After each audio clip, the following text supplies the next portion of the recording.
Tem a bandeirinha do MST aí.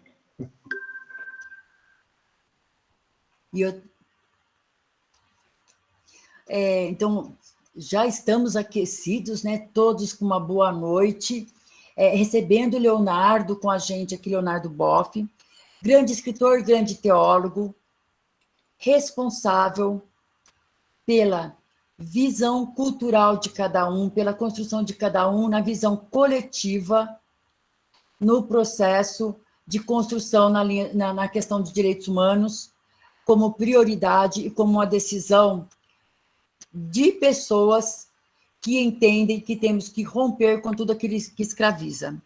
Então, para falar disso, eu tenho que falar que essa responsabilidade tem dentro do compromisso quando a UNAS, a União de Núcleos de Associação de Heliópolis, se reúne, se organizar contra a opressão dos grileiros em Heliópolis em 1970.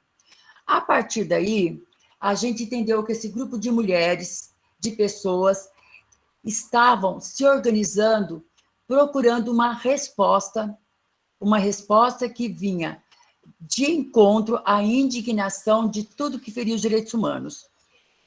Então, João, não podemos esquecer de João Miranda e Genésia, que no seu barraquinho acolhia as mulheres, as crianças, para se reunir e conversar um pouco sobre a problemática da periferia de Heliópolis, porque as periferias eram periferias e periferias, como continuam sendo.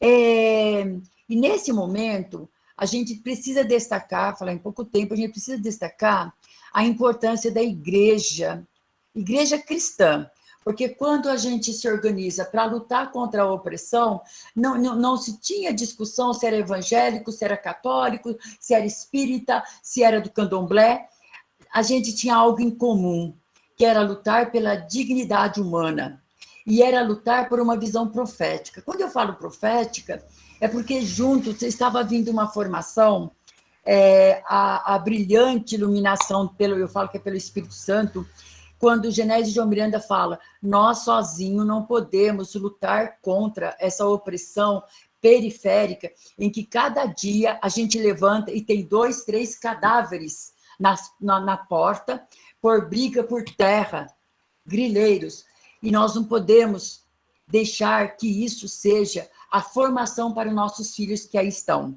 E até porque eles estavam dentro da periferia, porque não aguentava mais pagar aluguel, aumentou tudo, estava o preço altíssimo. Então, era movimento da panela vazia, era movimento contra o desemprego, era movimento contra o extermínio da juventude, porque vale destacar que, nessa época, também criou, a Isabel tem bastante história aí junto, o Comitê Teodoro Dirley, que já assumiam jovens. E a UNAS, então, em 1970, ela começou com essa articulação, e ela foi crescendo, e a adesão dos moradores foi aumentando dentro dessa luta. Com essa luta, o que aconteceu também? Houve a necessidade de garantir uma escuta qualitativa da população, que ali não tinha um líder só que mandava em tudo, porque a reflexão teológica nos ensinava, nos ajudava a saber que a transformação ela só vinha no coletivo.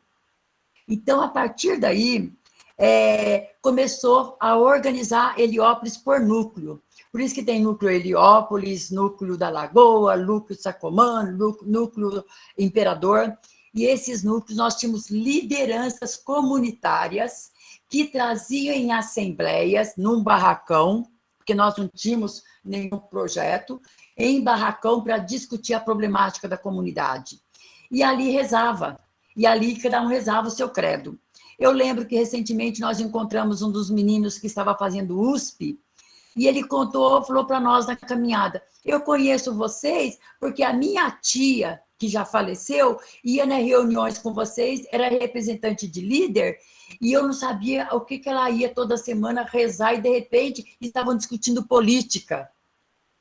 Então, ele fez parte desse processo de formação. Com a organização dos núcleos, houve a necessidade, para que os órgãos públicos pudessem nos ouvir, houve a necessidade de institucionalizar. Significava o quê? que a UNAS teve que se tornar uma associação de moradores de Heliópolis e região para negociar com os órgãos públicos. Recentemente, essa semana, nós perdemos um dos grandes líderes, que eu acho que Leonardo lembra, Miguel Borges Leal, que eu lembro que Dom Evaristo Arnes acolhia muito o Miguel, né, essa comissão, e o Miguel era dessa comissão, e ele dizia assim, e Miguel conseguia negociar com a Bíblia. Então, ele ia negociar na Coab, chegava lá e falava, quem dizia a terra é para todos, por que chegaram lá e tomaram posse? Então, era essa a nossa luta, e a partir daí a UNAS, essa união de moradores, foi buscando resposta no seu cotidiano e diante das conjunturas e com parcerias do entorno, diante de tudo aquilo que poderia afetar e ferir direitos humanos. E a partir desse momento, então, foi criado os núcleos, foi criada a associação em 1990, onde estava explodindo por causa das parcerias, de sensibilização, de tudo que queria fazer o enfrentamento a situações que feriam os direitos humanos. Então, foi uma explosão na importância dos sindicatos, na importância das manifestações, da importância da organização da juventude, a importância da organização das mulheres, a importância da organização da igreja estar junto com esse povo, a igreja cristã, porque Heliópolis, nessa época, ela já se reunia, a gente ia falar sobre a mulher da Bíblia, sobre a mulher na Bíblia, na casa do pastor, o pastor vinha conversar com a gente, então não existia uma divisão, uma dicotomia, porque a luta só era a luta para o enfrentamento à carestia, ao enfrentamento ao desmonte social. E, atualizando no momento, até para encerrando, a gente tem que lembrar que a SEBS, Comunidade Eclesiais de Base, ela fez a importância na formação dessas lideranças. Então, Dom Paulo Evaristo Arnes, alguns padres dominicanos, eles abriam as suas estruturas sociais, teológica, filosófica, para a gente discutir com moradores a teologia de base, a filosofia de base. E isso fez parte da formação dessas pessoas. E fazendo parte da formação dessas pessoas, por isso que muitos ainda estão aí. E por isso que a UNAS não deixou, independente das pessoas não estarem, alguns nos deixaram no caminho, outras avançaram, outras ainda estão. Mas ela não morreu. Não morreu porque foi buscando essa resposta. Hoje, atualmente, como é que nós estamos dando resposta a esse desmonte que nos ameaçam?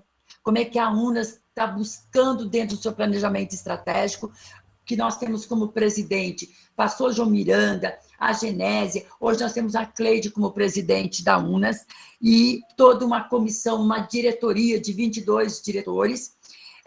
O que nós temos? Hoje nós buscamos a resposta organizando em movimento. Então, hoje nós temos movimento GLBTI+, movimento das mulheres, o movimento Fé e Política, para a gente quebrar, porque dizer que nós temos uma sociedade ecumênica, uma sociedade interreligiosa, é dizer que a religião ela tem que permear para ligar ao movimento, não para destruir o movimento. Então, nós temos movimento Fé e Política, as mulheres, movimento negro, que nós sabemos que nas periferias, eu trabalho com a juventude, com jovens, nas periferias está tendo extermínio da juventude negra. Então, temos um movimento negro para dar essa resposta, temos a juventude, a saúde, porque levantar a bandeira da defesa do SUS é uma bandeira que nós temos que levantar, porque senão eu acho que nós estaríamos ameaçados se dependesse de uma liderança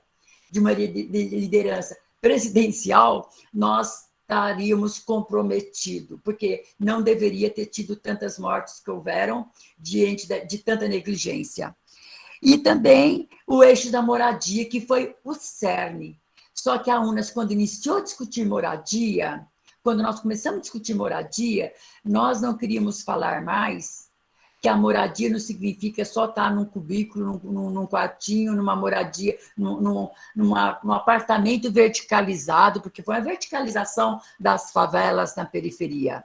Essa verticalização, ela se tornou o quê? Um espaço onde coubesse mais gente, mas, ao mesmo tempo, oprimiu, por isso que é muito mais fácil de conter quando a gente tem certas violências aqui dentro. E, com isso, a gente entendeu que tinha que fazer parte. Então, hoje, a UNAS faz parte de uma estrutura também municipal, estadual, federal, na discussão de políticas públicas. Então, todo esse movimento para chegar em políticas públicas. E chegar em políticas públicas é dizer o seguinte, que a moradia é onde tem que ser meu berço, mas ali eu tenho que discutir a educação, a qualidade da educação, que é a luta para que Heliópolis seja um bairro educador, porque é a escola na comunidade, comunidade na escola, onde nós nos espelhamos na teoria de Paulo Freire. Paulo Freire não morreu para nós, ele continua nos inspirando, e a partir dessa visão, nós estamos aqui com o Leonardo Boff para nos dizer de que forma nós podemos dialogar essa conjuntura hoje com essas instâncias na qual nós temos que, politicamente, nos fortalecer. Fortalecer como? Com conjuntura? Com que política? Uma política que passa partidária. E, claro, e se é partidária, eu tenho que garantir uma partidária dentro de um coletivo de democracia. Então, eu acho que é isso que nós trazemos aqui para contribuir, falar que a UNAS tem muita alegria de estar aqui conversando com o Leonardo e contando um pouquinho dessa história, porque está falando que ele conversa com a comunidade de Heliópolis. E eu falei, que responsabilidade, mas cada um somos um, né? Cada um é um, mas cada um cheio de energia para se unir e buscar, de fato, que Heliópolis seja reconhecido, principalmente Heliópolis, como um bairro educador e que consegue fazer enfrentamento a esse neoliberalismo que está nos corroendo. E nos corroendo a ponto de que eu posso me afirmar que a UNAS não morre. Ela não morre porque a gente sabe que tem uma juventude aí comprometida. Nós temos a presidente que consegue pegar as lideranças e as lideranças trazer no coletivo essas discussões, e essas discussões, que resposta nós vamos dar? Porque existe uma perseguição política e ideológica a partir dos movimentos sociais. É esse medo, essa preocupação que a gente traz aqui, Leonardo e os demais estão participando, para a gente refletir e ver que de forma a gente pode fortalecer. Não sei se dei conta do recado de um pouquinho da história para a gente resumir, mas vale lembrar que, em destaque, a comunicação tem que ser uma política primordial, porque quando se reunia assembleias com Heliópolis, nós conseguimos a Rádio Heliópolis, que antes era corneta, graças aos freis dominicanos, que veio, sensibilizou com a nossa situação, e a gente colocou uma corneta, que é ali na Rua da Mina, e uma corneta em cada núcleo. Ali nós comunicávamos com os moradores. E essa Rádio Heliópolis ainda existe até hoje. Há uns anos atrás, o João Miranda, que era presidente da UNAS, chegou a ir preso porque disseram que a rádio era irregular, e foi toda uma manifestação, uma articulação, porque não prenderam a Rádio Popular Heliópolis, não prenderam o João Miranda. Ele dizia, prenderam Heliópolis, prenderam a comunicação, prenderam porque querem calar a voz das comunidades periféricas. Então, essa que é uma luta nossa e que eu pude compartilhar aqui no momento com vocês. E aí, no debate, até para a gente construindo, a gente vai lembrando. Ok? Muito bom, muito bom. Ótimo. Vamos lá. Tem pergunta aí? Alguém quer colocar? O Leonardo já quer começar a falar, dar um chute aí para a gente... Deixa eu falar um pouquinho, Mércia. Primeiro, boa noite a todos e a todas. Boa noite a Mércia, que fez um bom resumo das lutas de vocês. E as lutas de vocês já correram no Brasil, a gente acompanha. E, como dizia São Paulo, é o bom odor dessa comunidade. Eu acho que vocês começaram da forma certa, a partir de baixo, porque a gente não pode esperar nada de cima, do sistema que está ali, porque sempre vem mais do mesmo ou pior. E a saída vem a partir do povo embaixo que se conscientiza, que se organiza, e aí nasce uma força. E o forte dessa força é a ética da solidariedade. Solidariedade um com o outro, que é o que mais falta na sociedade hoje, seja no Brasil, seja no mundo. Porque é uma sociedade marcada pela concorrência, pelo individualismo, que coloca não a vida no centro, mas coloca o lucro, o ganho, a economia. Então, eu acho que vocês, como dizia o Dom José Maria Pires, a igreja da base nasceu da lasqueira da vida, da lasqueira da vida. Quer dizer, as dificuldades coletivas uniram as pessoas. E muitas vezes era com a Bíblia na mão ou com a luta pelos direitos humanos. Eu mesmo, só para dizer um pouco da minha história, eu fiz meus estudos lá na Europa, vim para cá, com todas aquelas ideias da Alemanha, da teologia, etc. E aqui em Petrópolis, que é o centro onde os frades têm a sua escola de teologia, que é uma das mais antigas do Brasil, mais de 100 anos, com uma biblioteca imensa, mais de 300.000 volumes, etc. E quando eu vim aqui, logo me convocaram para me inserir nas comunidades.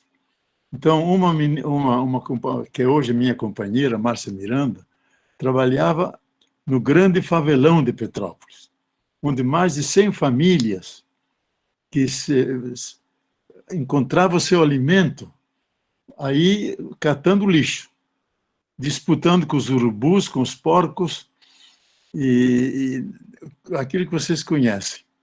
Eu comecei a trabalhar com ela, Márcia Miranda, o nome dela, que é uma grande lutadora pelos direitos humanos, e aí eu me dei conta que o grande problema nosso era o problema de discutir a dignidade das pessoas humanas. Por exemplo, aqueles catadores de lixo, e até eles fizeram um protesto contra os jornais, que achavam eles catadores de lixo. Eu digo, não, nós somos trabalhadores. Com o nosso trabalho, nós alimentamos nossa filha, nossa família. E aí eu me inseri naquela comunidade e foi uma conversão, porque eu vi que tinha que mudar a linguagem, tinha que escutar eles e começar a organizar, junto com eles, primeira coisa, organizar um centro comunitário, onde a gente podia fazer as reuniões. E lá se faziam as celebrações. Depois, criar uma creche para as mães colocarem as crianças e poderem continuar catando lixo, e algumas sendo empregadas na cidade. E depois conseguimos ainda, num trabalho coletivo, montar um beneficiamento, uma máquina que fazia já a seleção dos vários materiais recicláveis, o que permitia a eles muito mais limpeza, muito mais ganho também. E um grande projeto, eram mais de 120 famílias, construir as casas. Eu lembro que eu aceitava palestras na Europa e por América Latina, sempre fazia uma coleta. E com essa coleta nós conseguimos construir praticamente que todo mundo tivesse a sua casinha decente, lógico, casinha popular, mas que não fosse uma favela abandonada, pessoas sofrendo que Petrópolis é muito frio, muita chuva, e então que pudessem ser abrigados.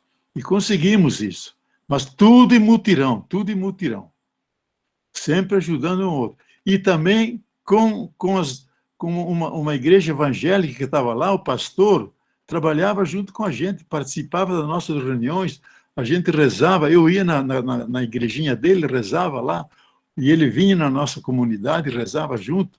Como você, Mércia, falou, na luta popular não tem distinção de igrejas. Não, todo mundo é o ecumenismo de missão. No serviço aos pobres, no serviço da justiça e dos direitos, aí estamos unidos. Não tem diferença se é evangélico, se é espírita, se é católico, não importa. Nós estamos aí A gente dizia, estamos a serviço do reino de Deus. O reino de Deus é justiça, amor, direitos, dignidade. Quem assume esses direitos está dentro da linha que conduz a Deus. E tem Deus aí presente. Então, a gente fazia muito isso. E fizemos muitas... Por exemplo, aqui na periferia de Petrópolis, havia cerca de 120 casas da Coab abandonadas, semi-construídas, que estavam paradas lá. Nós organizamos uma ocupação. Então, treinamos o pessoal durante o mês inteiro, como fazer, como chegar, como enfrentar a polícia, e só podia participar e ocupar as casinhas quem participou dessa formação inicial. E tudo em mutirão. E, de fato, dia 1º de maio, quando todo mundo estava festejando, nós ocupamos aquele morro todo, todas aquelas casas, e quando a polícia veio, nós já estávamos prevenidos, colocamos um enorme caminhão no meio atravessando a estrada, de maneira que não podiam entrar, e eles vieram depois, mas vendo o povo subindo, ocupando as casas, acendendo as velhinhas, aí, e eu de hábito, lá do franciscano, porque eu protegia muito. Aí um policial veio, falei, eu também sou pobre, não pode arranjar uma casinha para mim? Digo, você participou do grupo que você preparou para isso? Ah, mas eu sou policial, não posso. Digo, meu irmãozinho, você venha lá no Centro de Defesa e participe, conte a sua história, que a gente, em mutirão tudo, a gente vai conseguir. E lógico, então, para nos proteger, vieram artistas do Rio, veio o Gabeira, veio a Lucélia Santos, veio um bocado de gente para nos defender, porque a polícia podia vir em cima. Numa outra ocasião, que ocupamos outro terreno, fomos todos presos. Eu passei uma noite inteira na prisão, e o juiz, quando soube do meu nome, e eu logo fiz me comunicar com os amigos meus lá da Alemanha, da Itália, da Espanha, de repente começaram a vir em cima do juiz telefonemas e mensagens de gente importante da Alemanha, da Itália, da França. Ele diz, eu não sabia que tinha um peixe grande aqui, tira ele da prisão. Digo, de jeito nenhum, eu só saio com todo mundo junto. E, de fato, ficamos aí, a própria CNBB se movimentou, o bispo, que era muito conservador, teve que vir lá em nome da CNBB nos apoiar e nos defender, nós todo mundo preso. Olha, eu posso dizer que era muito tensa a coisa, porque a polícia, inclusive, requisitou um carro nosso para levar todo mundo para a cadeia. Era muito tenso. Foi a noite que talvez eu melhor dormi na minha vida. Em cima da laje, dobrei alguns jornais para que servia de travesseiro, e a gente estava tão estressado que foi um sono maravilhoso. E ficamos lá, até que um dia e meio depois, o juiz teve que nos libertar, e só nos libertamos todos juntos. Eles queriam tirar a mim só, porque era meio conhecido, então digo, não senhor, eu não saio daqui, sai todo mundo. Então essas são as lutas que a Mércia bem testemunhou, e que a gente que viaja pelo Brasil aí, percebe como o povo está se organizando lá embaixo, está lutando, e o Brasil é o país que mais movimentos sociais tem. E eu acho que uma das coisas importantes aqui de Petrópolis, que faz 40 anos, que havia em todos os lugares núcleos de direitos humanos, mas estavam desarticulados. Então, o trabalho que nós fizemos, por sugestão do Dom Paulo Evaristo. Dom Paulo Evaristo, ele foi professor meu aqui em Petrópolis, ele morou aqui mais de 20 anos como professor de teologia, e sempre trabalhava num bairro popular. E eu, durante os 4 anos que fiz teologia aqui, sempre ia com ele. Quinta-feira à tarde, sábado à tarde e todo domingo. A gente fazia celebrações, fazia catequese das crianças, e depois percorria os bairros pobres. E ele era muito inteligente, foi uma coisa que era própria do Dom Paulo. Incentivar que todo mundo estudasse, escrevesse seus contos, suas histórias. Eu sei que depois da missa das 10, ele reunia todo mundo que tinha escrito alguma coisa, íamos para uma sala para escutar as coisas, e pedia para escrever, e se a gente pudesse, publicava no jornalzinho que tinha aqui uma das fábricas de tecidos, porque Petrópolis era cheia de fábricas de tecidos. E tinha seus jornalzinhos e a gente publicava as coisas deles.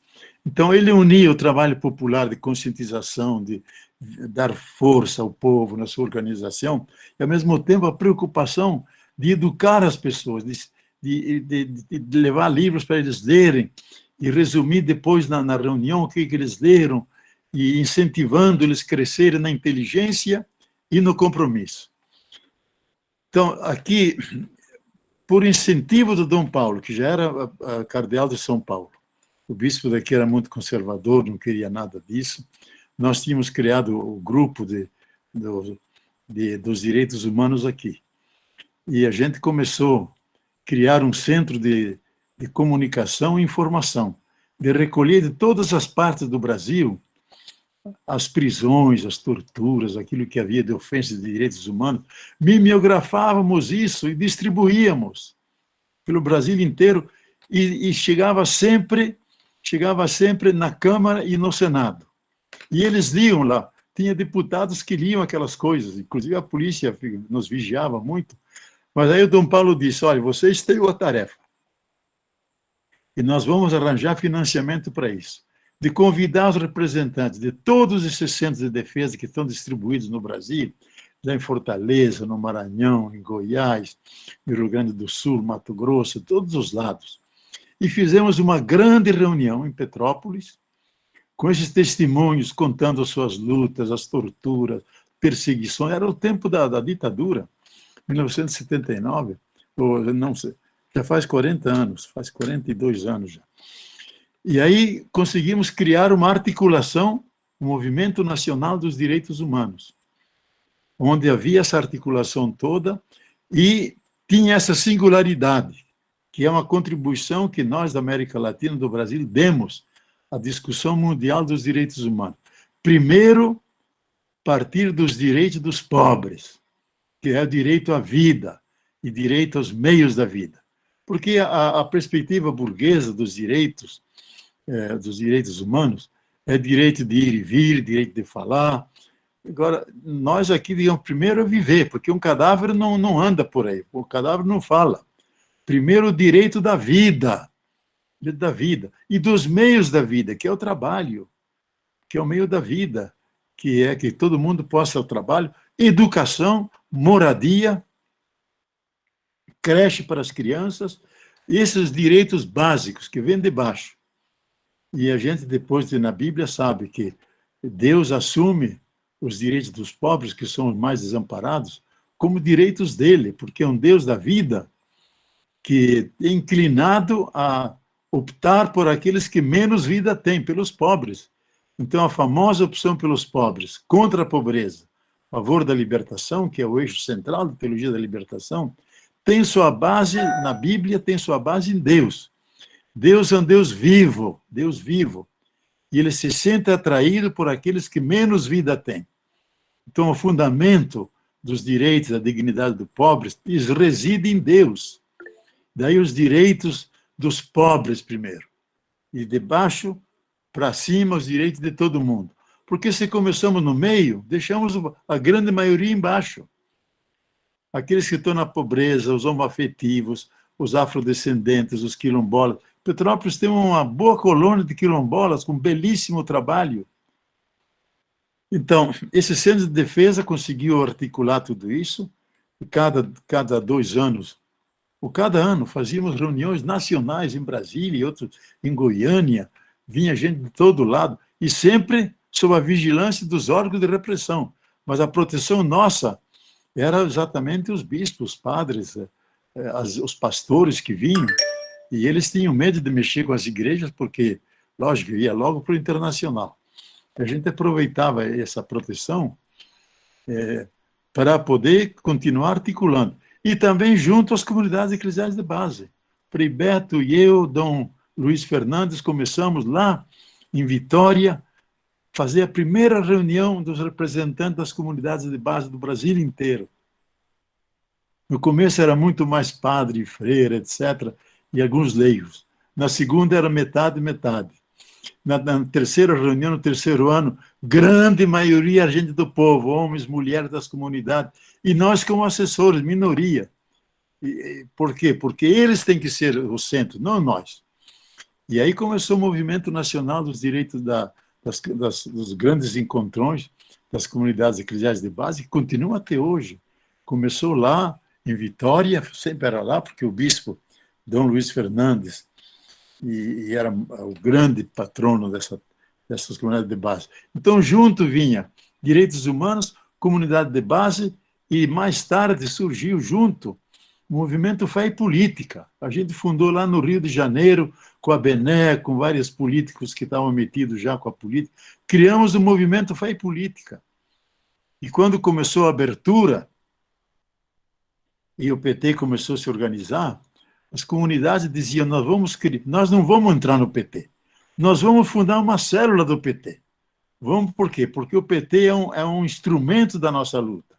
É dos trabalhadores, dos oprimidos, e nós vamos participar. Como leigos, padre não entra em partido, pode entrar, mas tem um problema. Leigo não, homens e mulheres que se inscreviam e fundaram as células do Partido do Partido dos Trabalhadores, do PT, e Lula repete muitas vezes isso.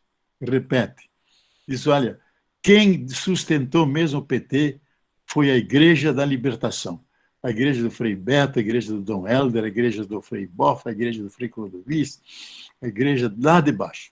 Porque quando fundamos o partido, tinha alguns sindicalistas perseguidos, tinha alguns estrangeiros, alguns brasileiros que estavam no exílio e vieram, mas eram mais intelectuais, etc., e pouco trabalhadores, esses acabaram no PSD, no PSD.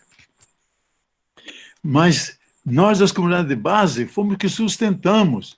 E Lula diz, em cada comício eu faço, eu percebo onde estão as comunidades. Porque aí tem a cantoria, tem a organização, tem a grande mobilização. E até hoje, ele confia enormemente nas comunidades eclesiais de base, que é um dos sustentáculos desse partido. Porque disseram, esse partido nos ajuda a realizar a justiça que Deus quer, a igualdade, a participação, transformar a sociedade. Então, é um instrumento da nossa luta. Nós não entramos para fazer política. Usamos o espaço da política para reunir o povo, que seja participante, que tenha consciência, porque um pobre que não tem consciência das causas de sua pobreza nunca vai sair da pobreza. Ele vai entender que a pobreza é produzida por relações sociais injustas, de exploração do salário, da vida dos trabalhadores. E aí ele se sente não só um pobre, um empobrecido, um oprimido. E contra a opressão vale a libertação. E daí nasceu também a teologia da libertação. Nós estamos celebrando os 50 anos da teologia da libertação e fomos três pessoas que começamos com essa teologia. Nós nem nos conhecíamos. Gustavo Gutierrez, lá no Peru, que está fazendo semana passada 94 anos. João Luís II, no Uruguai. Segundo Galileia, no Chile. E eu no Brasil. No mesmo ano, final de 1970, no mesmo ano, escrevemos nossos textos sobre teologia da libertação. Eu não conhecia Gustavo Gutierrez, não conhecia João Luís II, não conhecia segundo Galileia, nem tinha ouvido falar dele. Parece que o Espírito Santo nos inspirou a todos nós ao mesmo tempo, e eu escrevi meu Jesus Cristo Libertador. A palavra libertador era proibida. No que saiu o livro, a polícia quis me pegar, tive que me esconder mais de 10 dias para não ser preso, porque eu usava a palavra libertação, Jesus Cristo Libertador. E só me salvei porque um advogado, que era da editora Vozes, onde eu trabalhava, era um ex-milico, um ex-militar que fez a campanha na Itália. E ele foi lá com os militares e disse, pegou meu livro, levou, disse, aqui não tem nada de subversivo, veja esses rodapés tudo em alemão, em francês, é coisa que não tem nada a ver com o povo. E eles então olharam e disseram, tudo bem, tudo bem. Aí eu pude sair do esconderijo lá numa ilha, lá em Santa Cruz. Mas para dizer que a luta, A luta foi a partir das bases. E foram as bases que nos converteram, nos converteram. Nós fomos lá para apoiar e acabamos nós sendo mudados, porque vinham com a cabeça, todos nós frequentamos a escola do faraó, lá no primeiro mundo, na Itália, nos Estados Unidos, na Alemanha, vinham com a cabeça feita de lá. Caímos na realidade aqui, tivemos que mudar o nosso discurso, mais escutando o povo, assumindo a questão da justiça, dos direitos humanos, e essa luta vai seguindo até hoje.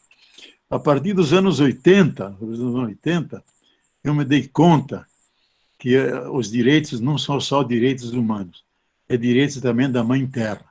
Porque se o centro é o pobre, digo, a opção pelos pobres, porque a gente não entende a teologia da libertação sem esse eixo básico. Opção pelos pobres, contra a pobreza, favor da libertação. Isso, você não entende isso, não entende nada da teologia da libertação. Então eu disse, olha, o grande pobre é a terra, superexplorada, crucificada. Temos que baixá-la da cruz, temos que ressuscitá-la. Então, dentro da opção pelos pobres, tem que colocar a Mãe Terra, também explorada. E daí fazer a ecologia, daí uma ecoteologia da libertação. Eu comecei já nos anos 80, quase ninguém entendia isso, dizia, puxa, o bofe de vermelho passou a verde agora, passou a verde. Mas a coisa triunfou e a nossa alegria que esse Papa Francisco escreveu um documento que é considerado o melhor documento de ecologia pelos ecologistas mundiais. Diz o Papa, com a encíclica Laudato Si, sobre o cuidado da casa comum, que ele não escreveu para os cristãos, escreveu para a humanidade. Diz, vivemos uma emergência ecológica, a Terra está ultra agredida, a espécie humana pode sofrer grandes feridas e os pobres vão sofrer muito mais por causa da superexploração. Então, nós temos que também salvar a terra junto com os pobres. Daí que na encíclica o Papa diz, escutar o grito do pobre e o grito da terra. Os dois gritos. E hoje ele escreveu essas duas encíclicas extraordinárias, que é Laudato Si e Fratelli Tutti. Laudato Si é um cântico de São Francisco, louvado seja meu Senhor. O subtítulo é o verdadeiro título, sobre o cuidado da casa comum. E se nós não cuidarmos, ela vai degenerando cada vez mais e não vai dar aquilo que nós precisamos para viver. Porque o consumismo é tão grande hoje, especialmente dos países ricos, que nós precisamos de uma terra e meia, para atender. E isso, lógico, é impossível. A terra, você está sugando da terra. E ela responde como? Responde com mais aquecimento, mandando mais vírus, mandando mais secas, mandando os eventos extremos, que é grandes tufões e vendavais e a confusão climática que existe no mundo. É a reação da superexploração que nós fazemos da terra. Ela reage, é um superorganismo vivo, a Mãe Terra. Pachamama, Mãe Terra. Então, isso nós estamos levando, e a alegria nossa é que esse Papa lidera no mundo essa visão que é universal, que independe das igrejas, independe dos credos e ideologias, como salvar a vida no planeta, como salvar a Mãe Terra, que tudo nos dá. Leonardo, desculpa, eu tenho uma tarefa tão difícil de te cortar, que eu não queria te cortar, porque nós precisamos de você como com a gente aqui para um seminário, não sei de quantos dias, mas as pessoas estão ansiosas para querer falar, perguntar, e eu falei, mas nós estamos na noite, como é que fica, né? Como é que você quer fazer? O pessoal já pode ir perguntando, e o Caio falou, já vou fazer as perguntas aí, como é que você quer? Eu não esqueço que você parou na palavra alegria e a manifestação do Papa. Vamos ouvir algumas pessoas e depois vamos voltar? Olha, com você, a noite é tua. Eu vou encerrar, Mércia, Sim. Porque é muito melhor escutar as perguntas que vêm de baixo e eu refletir em cima das perguntas. Ótimo. Então, olha, o principal da minha mensagem já foi, eu acho que devemos apoiar a luta de vocês, que é a luta que vem de baixo, a base da solidariedade, da mútua ajuda, e abrindo para todos os lados. Os vários movimentos, seja dos negros, seja dos homoafetivos, seja das crianças, direitos humanos, quer dizer, criando um leque enorme de que o movimento vai se fortificando, abrindo frentes novas, e sempre numa perspectiva de transformar a realidade. Se ela está ruim, melhorá-la. Se não podemos fazer a grande mudança, podemos melhorar as coisas, colocar cunhas. E isso eu acho que todo mundo pode fazer, e fazer em mutirão, em colaboração, juntos, como vocês estão fazendo aí com a UNA, que é exatamente esse movimento de solidariedade. Bom, vamos às perguntas. Isso é mais importante. Então, vamos lá. Houve 2 perguntas aqui no chat, mas também 2 pessoas se inscreveram para falar, né? Tanto o João Bosco quanto o Geraldo. Eu acho que a gente pode fazer o seguinte, seguindo mais ou menos pela ordem. A Kátia enviou a pergunta dela aqui no chat, mas acho que ela pode comentar aqui, se puder comentar, Kátia. Aí depois o João Bosco e depois o Geraldo. Eu só vou pedir... Seria bom muito eles primeiro, nas né? falas, por causa do tempo mesmo. Tá. Desculpa, Leandro, pode falar novamente? Travou um pouquinho aqui.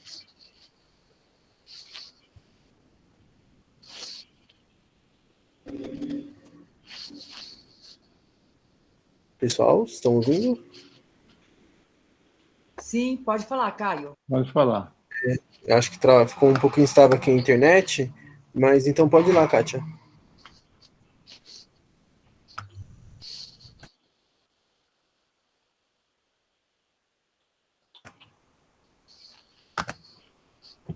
O Caio, companheiro Caio, toca o trem aí, porque a internet lá de onde ela tá embaçada. Travou, né? Então vai lá, João. Travou. Pode falar.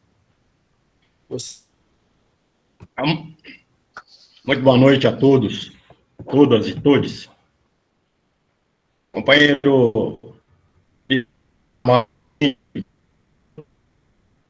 Leonardo Boff, é uma emoção enorme ter você na telinha aqui, você em Niterói e nós aqui na periferia. Tá. Primeiro, quero lhe agradecer, enquanto operário, enquanto trabalhador, por tudo que você fez pelo nosso companheirinho Lula enquanto ele estava enjaulado pela elite internacional. Porque ele não foi preso só pelos truculentos juízes do Brasil. Ele também foi preso por uma canalhada americana, cujo interesse principal é o nosso pré-sal. Que o objetivo do pré-sal era muito claro: 10% da produção do petróleo ia para a educação. Ou seja, nós íamos zerar o analfabetismo no Brasil e colocar os pretos, os pobres, os índios, os travestis, todas as mulheres em universidade. Porque a educação custa dinheiro e tem que ter investimento público para isso. Quero lhe agradecer, de certa forma, muito emocionado. Nos dias que a gente pede um grande cristão, um grande socialista, um grande marxista, chamado Miguel Borges Leal, aqui na nossa região, morador e um dos fundadores da nossa favela. Cristão esse que ostentava no seu peito, no seu corpo, Karl Marx, Jesus Cristo e Che Guevara. Eu não esqueço do companheiro Miguel Borges Leal, da nossa greve de 1979, onde ele foi golpeado pela polícia, muito magro, muito raquítico, qualquer pancadinha, mas ele foi massacrado pela polícia, sobreviveu e continuou na luta. Preciso, ao vê-lo na telinha aqui, lembrar do companheiro Miguel. Ótimo. E dizer para você que na nossa luta de 1978, 79, quem nos guardou, quem nos acariciou, quem deu guarida, quem deu mensagem de apoio foi os dominicanos aqui, na Igreja Cristo Operário, na Rua Vergueiro. Através do Frei Romeu e através do Frei Sérgio, dominicanos, tá certo? Que fazia com muita luta escondendo o comunista debaixo da cama. Então, tem que...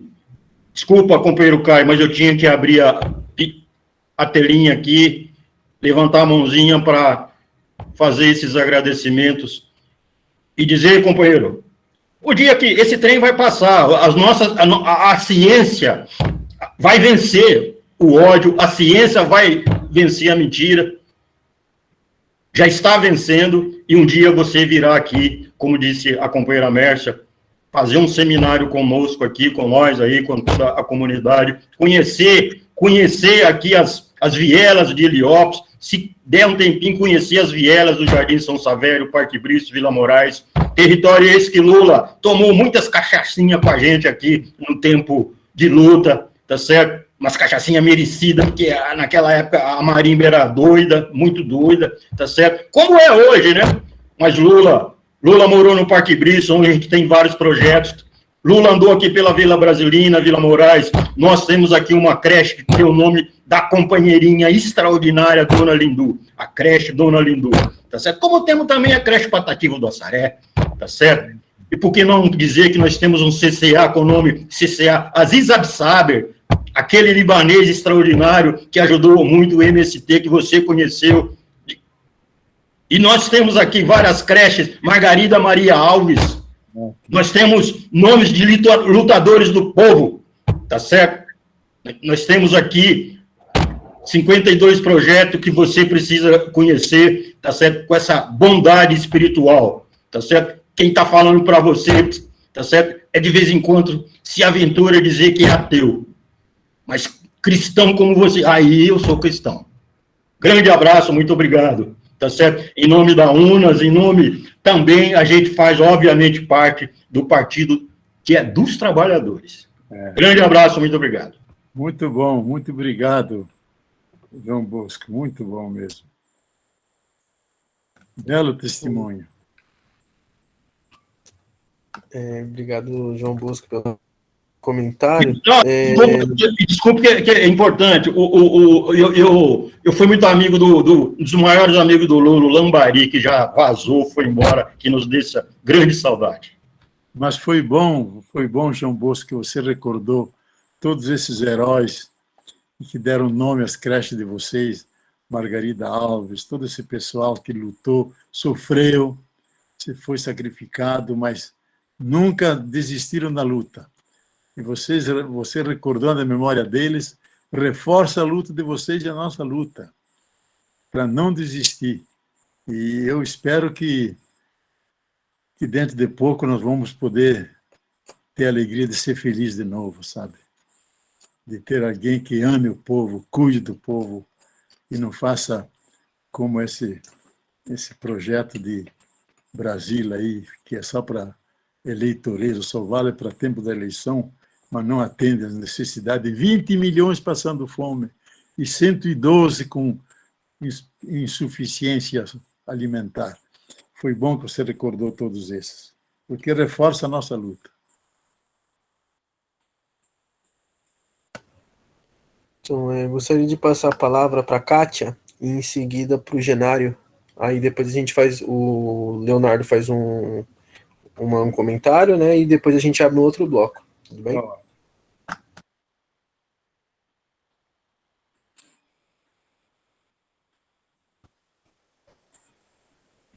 Tá conseguindo aí, Kátia? Não, a gente pode trocar. Genário, você pode falar.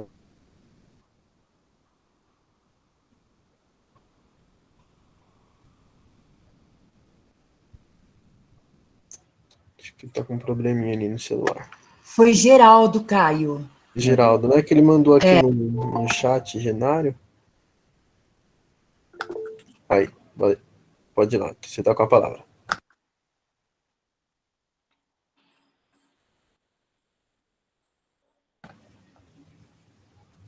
Geraldo, acho que ficou sem internet. Bem, ó, vamos fazer o seguinte. Isabel. Ó, nós estamos em Heliópolis, né? Né, Caio? Sou eu, Só Caio. lembrando, viu, Leonardo? Nós estamos, é isso aí que acontece, essa loucura, mas nós somos insistentes, vamos, né? Vamos que vamos, né, Caio? Exatamente. Não tem problema, isso mesmo. Fala, Caio, sou eu ou não sou eu? Pode ir lá, Isabel. Pode ir lá. Leonardo, eu já estou com 84 anos e 5 meses. Participei de todas as lutas praticamente que você falou. E agora eu quero te fazer uma pergunta. Mas antes eu te digo, a cada dia nós amanhecemos mais pobres. Nós perdas de direito, perda dos nossos bens, dos nossos recursos, perda do nosso meio ambiente, perda de tudo, perda da alegria. Nós estamos sofrendo, o povo está triste, o povo está sofrendo. A gente sente isso no coletivo, quando a gente pega um coletivo cheio, o pessoal reclama sem saber por quê, mas estão tristes. A gente nota que dentro do governo nós estamos uma grande maioria de militares, de fundamentalistas, que tudo foi orquestrado e está sendo orquestrado, enquanto nós, não sei se aqui eu coloco entre aspas, de uma boa fé, a gente escreve bastante, a gente fala bastante, mas a gente não avança. Então, Leonardo,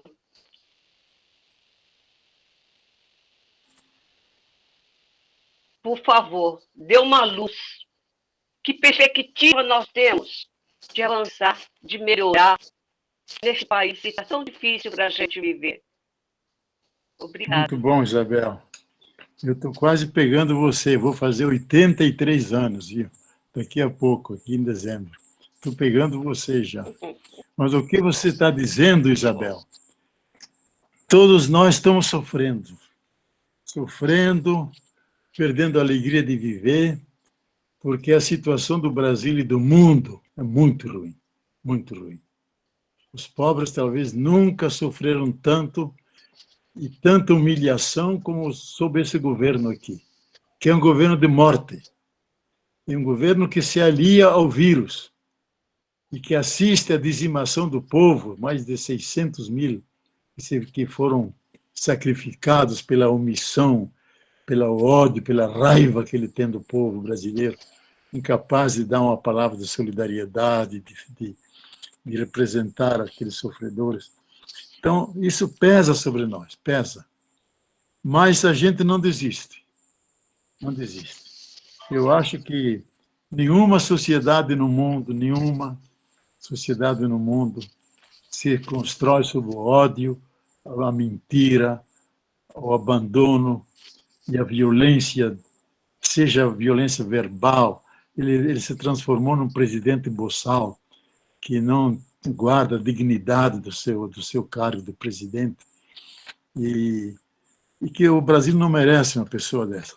Mas nós temos que reconhecer que o Bolsonaro foi possível porque dentro de estratos da sociedade brasileira existem dimensões de gente conservadora, gente que tem ódio, que não gosta de negros, que não gosta de pobre, que covardemente odeia os pobres e os mantém na periferia, os mantém na ignorância, no analfabetismo, porque assim eles podem melhor manipular. Então, isso que estava escondido veio para fora. E isso com Bolsonaro apareceu. Mas eu acho que a alma brasileira não é isso. Não é isso. A alma brasileira é muito mais gentil, muito mais generosa, muito mais alegre. Sempre foi na nossa história, reconhecida lá fora. Nós vamos resgatar isso. Então, eu acho, Isabel, que isso não é uma tragédia. Tem elementos trágicos, porque muita gente morre.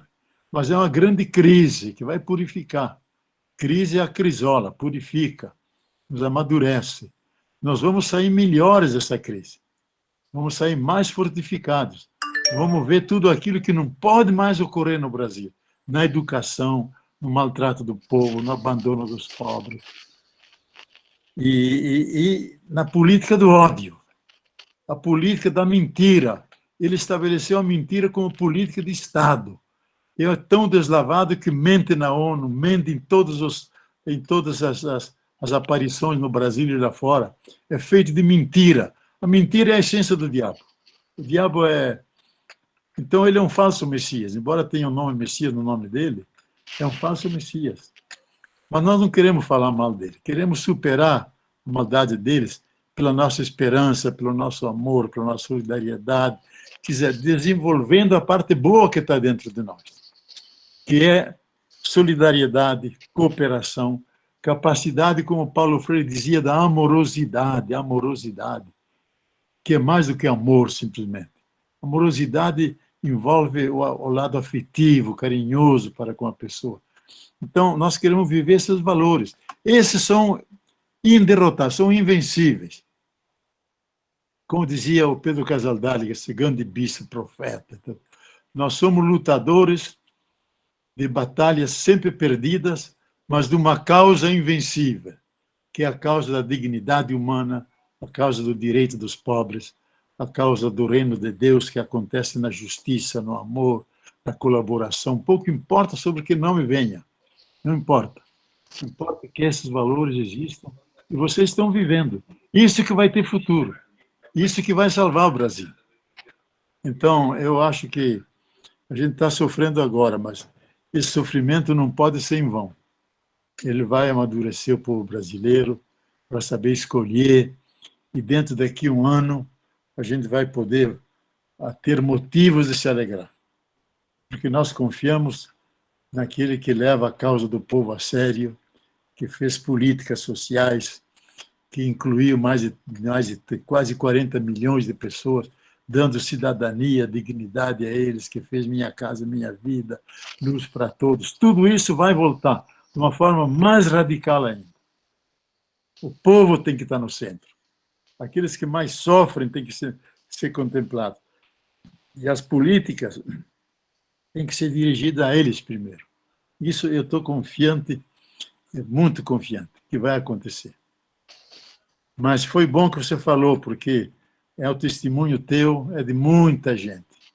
Eu mesmo entrei numa depressão danada, digo, não é possível. A gente está lutando 40 anos pela libertação e está ficando velho e daqui a pouco estou batendo as botas e a situação piorou em vez de melhorar. Mas a luta vale a resistência, por ela mesma e porque isso tem futuro.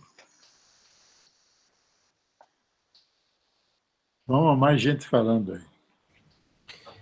Certo. Eu vou colocar aqui, tem 3 pessoas que fizeram perguntas no chat. Eu vou ler aqui. A primeira delas é uma pergunta da Kátia, né? Ela comenta: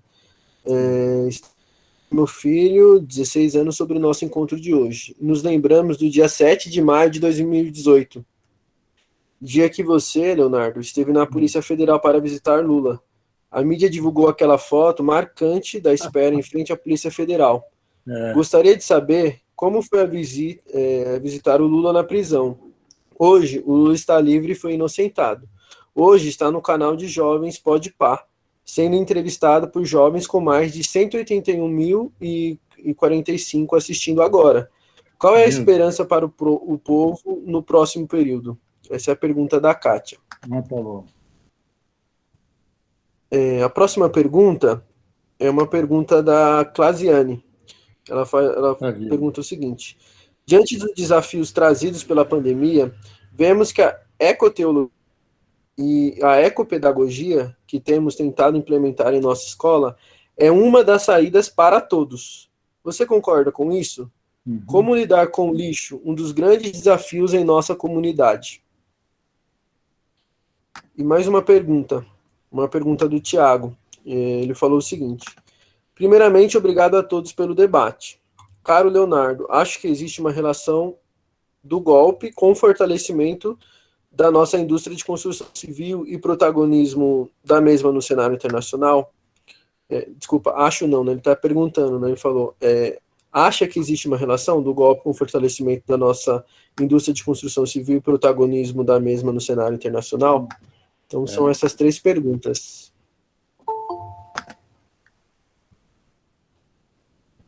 Olha, vamos responder a da Cátia primeiro. Olha, eu sou amigo de Lula já há 40 anos. Quando ele era líder sindical, ele gostava de passar o carnaval aqui perto, na fazenda da minha companheira Márcia. Ele vinha com Jair Meneghelli, vinha o Frei Beto, e a gente discutia a situação do Brasil, as greves. Era líder sindical. Então, nasceu aí uma grande amizade. E foi um amigo que eu nunca perdi. E sempre fui fiel a ele. E até ele me pediu para fazer uma live, fizemos uma live muito bonita, falando menos de política, mas mais da vida, dos compromissos, etc. Então, ele quis que eu fosse o primeiro a visitá-lo. E eu tentei, e aquela juíza não aceitou. Então, eu aproveitei que estava de passagem aqui, o Adolfo Pérez Esquivel, que é Prêmio Nobel da Paz. E tem a famosa Lei Mandela da ONU, que quem que é portador do Prêmio Nobel da Paz pode entrar em qualquer região de conflito, em todas as prisões. Ele disse, o Pérez Esquivel, o argentino, que ele entrou em prisões em Israel, na China, em todos os lugares. E ele reivindicou esse direito aqui. E a juíza disse, aqui a ONU não manda. E não deixou. Eu, então, fiquei esperando, sentado lá, junto para aquela cabine de polícia, e fotografaram, e curiosamente, 5 minutos depois, já vinha reações da Alemanha, da Itália, do México, dos Estados Unidos, porque aquilo viralizou, sabe? Foi para todo lado. Um velhinho que parecia o irmão do Papai Noel sentado lá com a bengala, esperando a resposta. Só no outro mês que ela deu licença. E quando eu cheguei, Lula me abraçou, chorava como uma criança, dizia, finalmente, depois de 40 dias, encontro uma pessoa, porque só vêm os advogados aqui.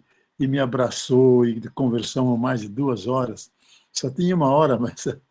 E a juíza era tão ruim que na porta, porque Lula queria fazer ginástica, tinha um aparelho para fazer ginástica lá, estava na porta e não deixava colocar dentro. Não deixava colocar dentro. E sempre 2 guardas na porta. E Lula tinha o direito de pedir água. Então, toda hora ele pedia água. E ele converteu todos aqueles policiais que ficaram fanáticos por Lula. Eu fui 2, 3 vezes visitar o Lula, e aí falava com esses guardas. Todos eles se converteram ao Lula. Eu até fiz um desafio para o mais entusiasta dele, digo, olha, faça você uma coisa de coragem. Você abre tudo aqui e de madrugada você sequestra o Lula e leva ele para fora daqui. E disse, olha, bem que gostaria de fazer isso, mas depois eles vão me dar uma prisão perpétua, eu não posso.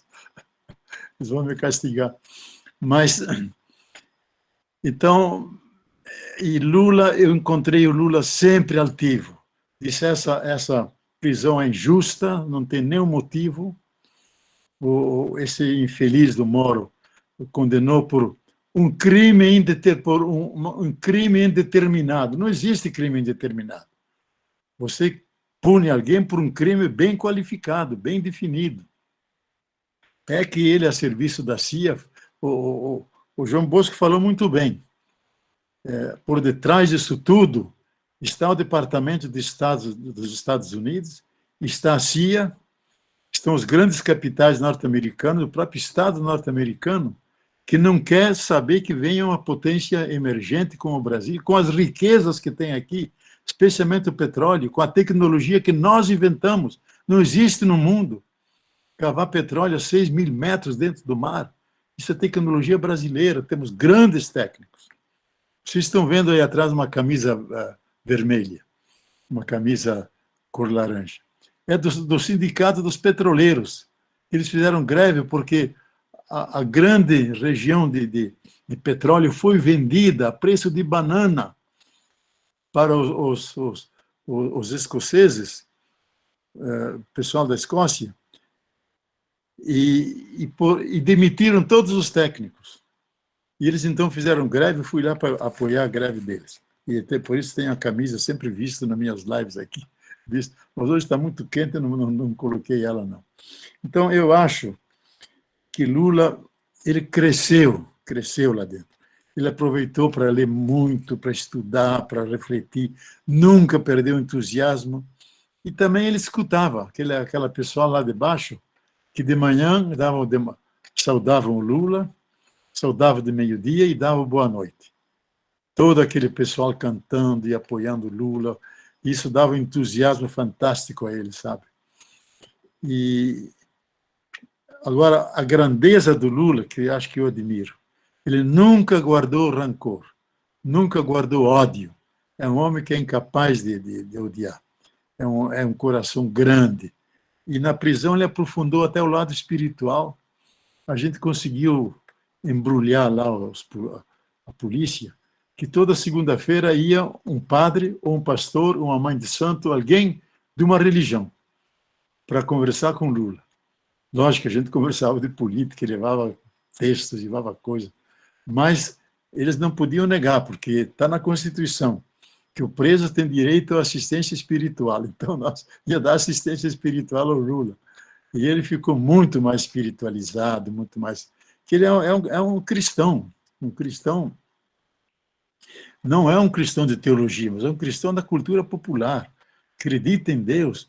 Eu lembro que na fazenda, a gente celebrava a missa lá, e ele sempre fazia o sermão.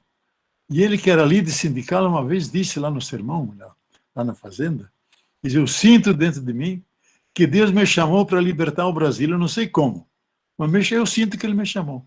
Por isso ele ficou presidente. E ele diz ainda hoje, ele sente um chamado, uma força maior que o chama para libertar o povo brasileiro. Eu acho que ele vai cumprir essa missão. Com 74 anos, ele é forte suficientemente, tem idade para isso, para ganhar, oxalá, no primeiro turno, derrote todos esses corruptos que estão aí, porque o corrupto não é só de dinheiro, é a mente corrupta, carregada de ódio, de exclusão, de rejeição do povo.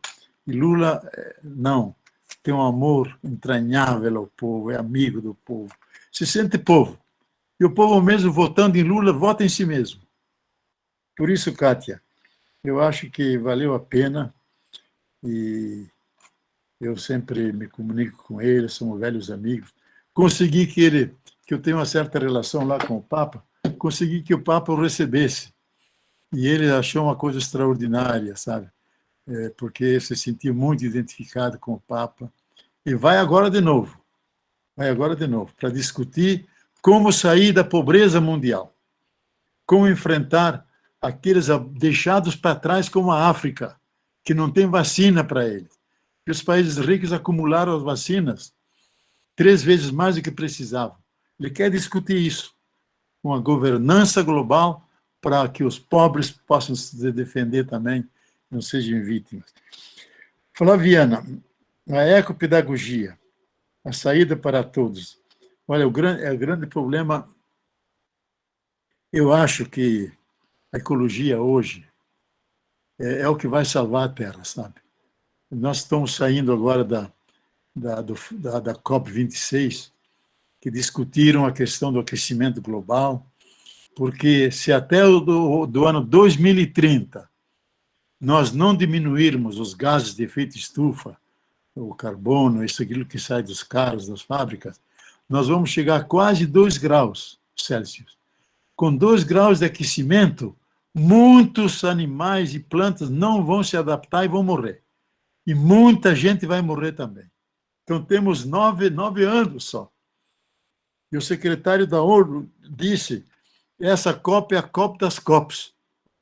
Ou a gente toma decisões, ou vamos cavar a própria sepultura. Foi muito rigoroso. Então, a ecologia, viu, o Flaviano, é muito importante. E a ecopedagogia. É como educar as crianças a cuidar do lixo, cuidar da planta, não queimar nada, não matar nenhum bicho, cuidar da água. Os famosos 3 R's. Reduzir o consumo, Mas não pode dizer para o pobre isso, porque ele está morrendo de fome. Nós temos que ajudar ele a encontrar os meios de comer, então não adianta reduzir.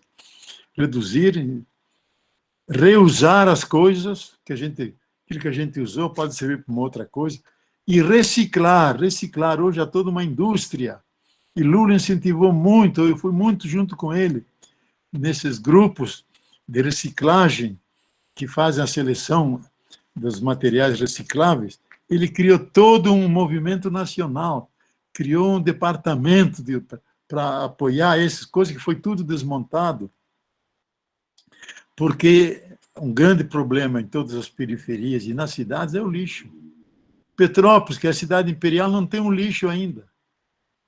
É levado lá num vale que está enchendo, onde eu trabalhei, era um vale profundo, ficou cheio, ficou uma montanha. Então, é um trabalho enorme, mas a gente pode reutilizar, reciclar. Então, há toda uma indústria de reciclagem e fazer aquilo algo produtivo. Então, mas eu acho que, mais que tudo, é cuidar da água, cuidar das coisas todas, e especialmente das plantas. Se vocês enxergarem, mesmo dentro da cidade, um lugarzinho meio úmido, sinal que tem uma fonte lá embaixo. Plantem árvores ao redor. A árvore puxa a água. Depois de um ano e pouco, já nasce uma fonte. Então, a água é a coisa a mais rara que existe no mundo.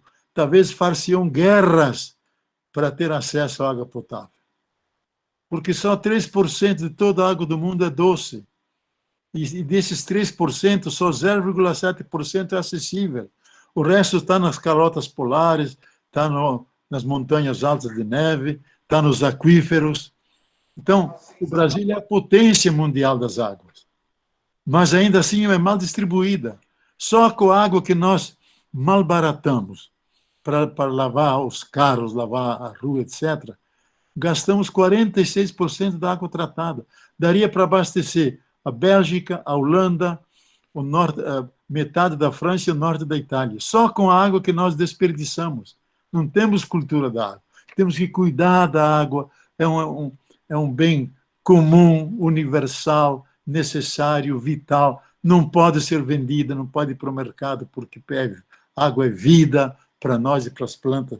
E o lixo, então, é fundamental que a gente encontre uma saída dele e vocês inventem a reciclagem, inventem formas de utilizar aquilo e melhor seria diminuir o mais possível o lixo. O Tiago, sobre o protagonismo do Brasil. Veja, eu viajo bastante por aí pelo mundo, agora menos por causa da pandemia, né? Lá fora, o Brasil tinha ganho um grande nome por causa do presidente Lula, que fez políticas sociais, que tirou do mapa da fome, que deu dignidade ao povo brasileiro. Pela primeira vez na história, um sobrevivente da grande tribulação, porque gente da família dele morreu de fome lá no Nordeste. E ele sempre diz, uma criança como eu, que sobrevive, porque normalmente até os 5 anos moram de fome. Eu escapei de morrer de fome. Um que escapou de morrer de fome não será derrotado nunca. Vou lutar até o fim da vida. E ele é um sobrevivente da primeira vez na história do Brasil, que alguém do andar de baixo, no meio do povo, chegou à presidência da República para fazer um governo em benefício do povo e não das classes dominantes. Isso irradiou no mundo inteiro. Ele é uma das maiores lideranças mundiais hoje. Vocês viram como ele foi recebido na Europa?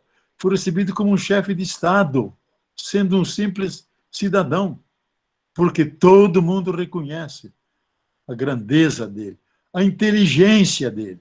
Olha, eu conheci muita gente inteligente no mundo, nas minhas viagens, gente de prêmios Nobel, grandes cientistas, mas nunca encontrei alguém mais inteligente que ele, nunca.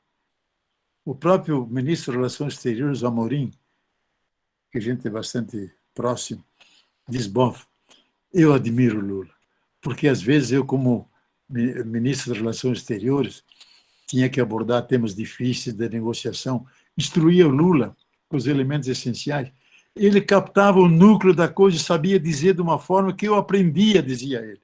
Ele é genial, simplesmente. Ele não diz palavras, fala coisas e vai logo no cerne da questão. Então, nós perdemos tudo isso. Hoje nós somos a vergonha mundial. Tanto assim que esse presidente que nos está desgovernando, que é o Bolsonaro, porque ele foi Bolsonaro, é como o Nero. Nero mandou incendiar Roma e, tocando flauta, assistia ao incêndio de Roma. Ele aqui está se divertindo com a motocicleta dele, vendo o povo morrer.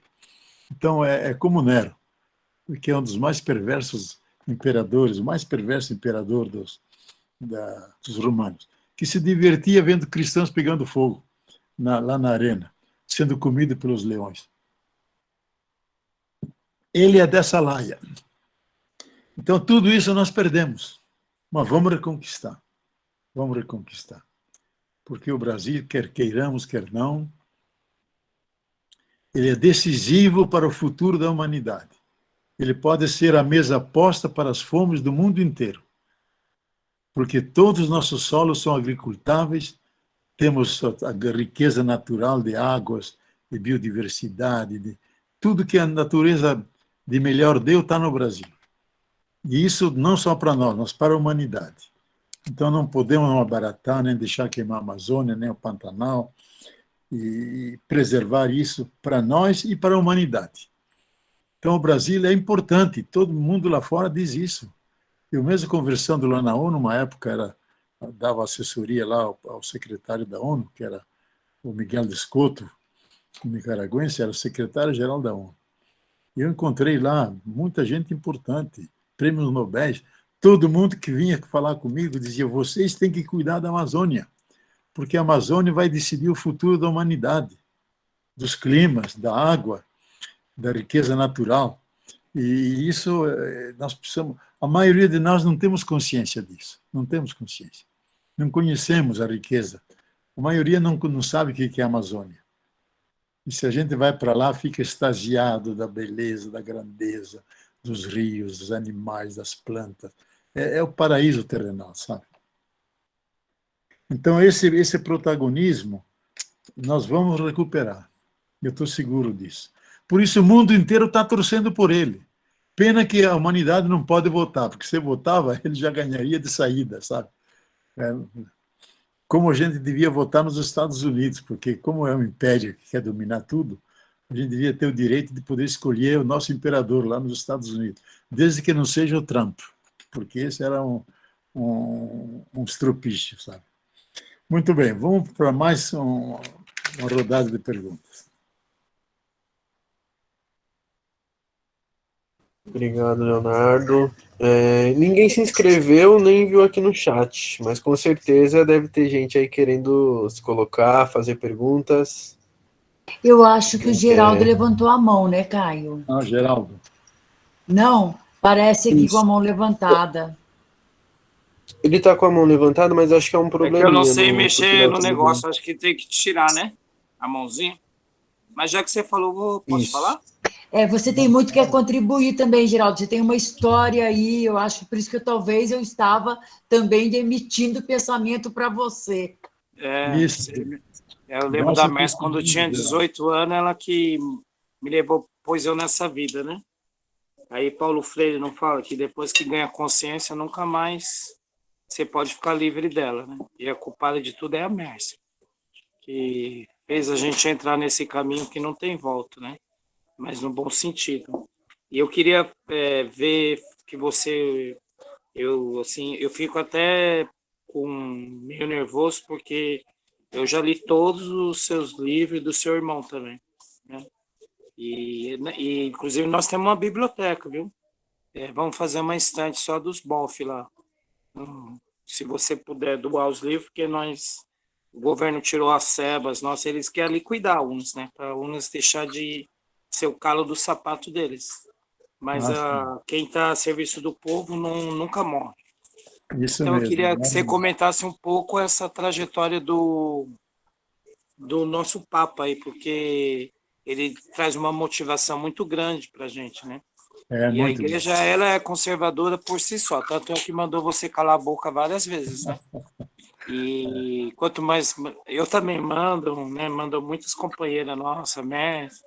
Ô, mulher que fala, quer dizer, manda calar a boca. Quando manda calar a boca é porque quer que você fale o que eles querem ouvir, né? Mas a gente tem que falar o que a gente ouve de sofrimento do povo. Mas então, para não calar a boca, eu queria que você comentasse essa conjuntura aí do Papa.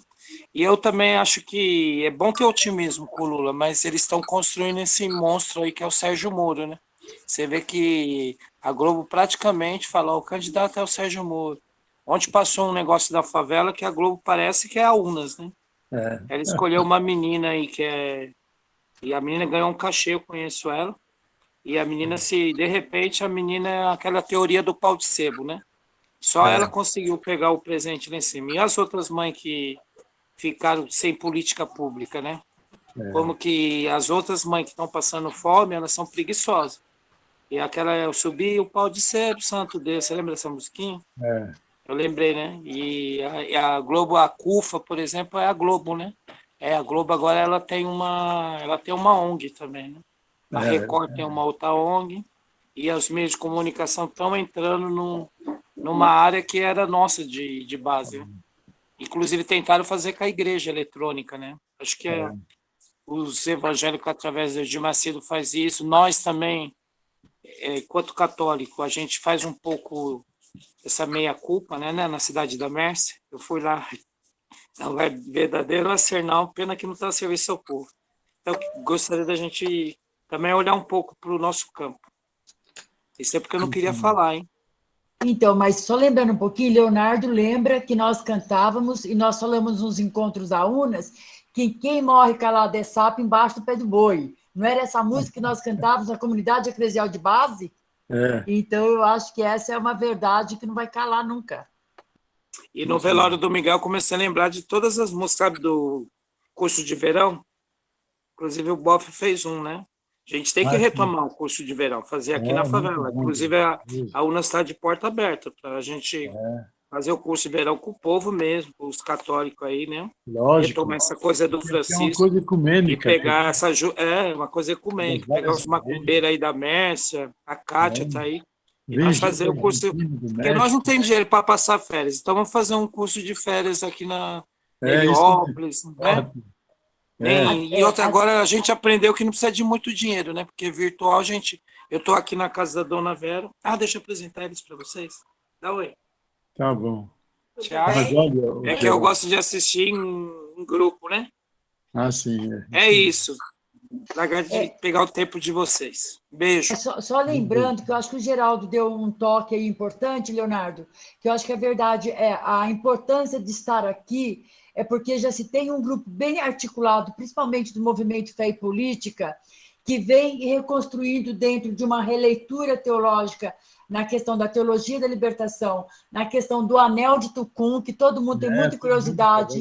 Importante você tocar nesse assunto, que eu tenho certeza que o grupo está em peso aí, o grupo Fé e Política, e talvez também, eu acho que o Geraldo já deu uma importância de como é que nós podemos também fazer esse namoro com você, Márcia, que nos perdoa, esse namoro com você na questão da discussão do encontro de verão periférico.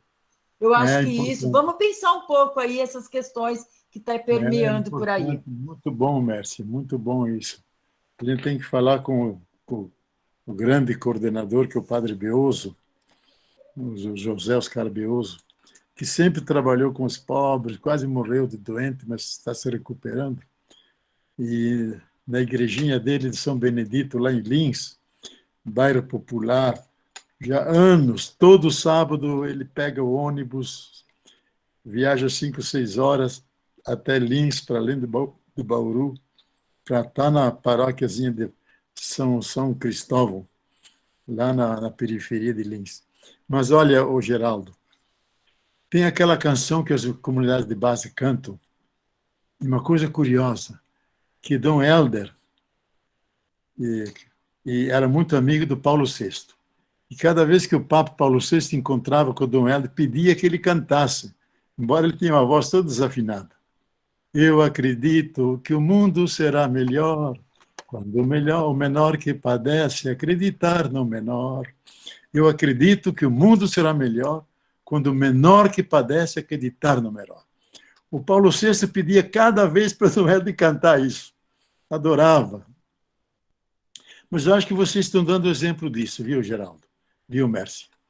Menor acreditando no menor, naquele mais pequeno ainda, porque a tendência é querer subir, nós queremos descer mais para baixo, não deixar ninguém para trás.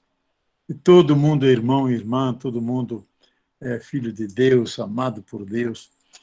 E então a gente tem que começar ali.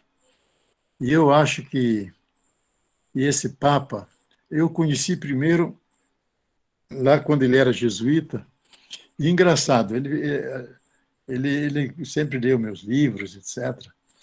E ele mesmo lá de Roma descobriu uma foto que nós tínhamos feito em 1972, imagina, 72. Demos palestra junto em Buenos Aires, eu tinha até esquecido. Eu sei que dei uma palestra com um jesuíta, mas não tinha esquecido que era ele. E ele me mandou de Roma a foto, ele, eu, mais um grupo lá. Então, é alguém, pela primeira vez na história da igreja, como ele costuma dizer, eu venho do fim do mundo. Veio daqui de baixo, do grande sul, do mundo dos pobres, e é alguém que é da teologia da libertação na vertente argentina. Ele era químico primeiro, ele fez um ensaio lá, explodiu, perdeu um pulmão, por isso ele fala meio baixinho, sabe? Porque só tem um pulmão, coitado. E tem 84 anos, a idade da Isabel aí. Isabel, né? Então, ele quis ser jesuíta e frequentou as aulas de um teólogo da libertação que morreu meses atrás, João Carlos Canone, muito amigo meu. E ele ficou entusiasmado e fez aí um voto como estudante de teologia, de ordenado padre, uma vez por semana passar um dia na favela, que na Argentina chamam de Vila Miséria. Vila Miséria. E ele fez isso durante todo o tempo que era padre, como bispo, como cardeal. Não morou em palácio, morou num apartamentozinho. Ele cozinhava para ele, pegava ônibus, descia, comprava o jornal, ia de metrô para as favelas, porque na Argentina é muito bom o metrô, ele cobre a cidade toda. Então, sempre uma profunda ligação com os pobres. E esse virou Papa. Então, ele se reconciliou com todos os teólogos da libertação perseguidos. Gustavo Gutierrez, João Sobrino, comigo, com todo mundo.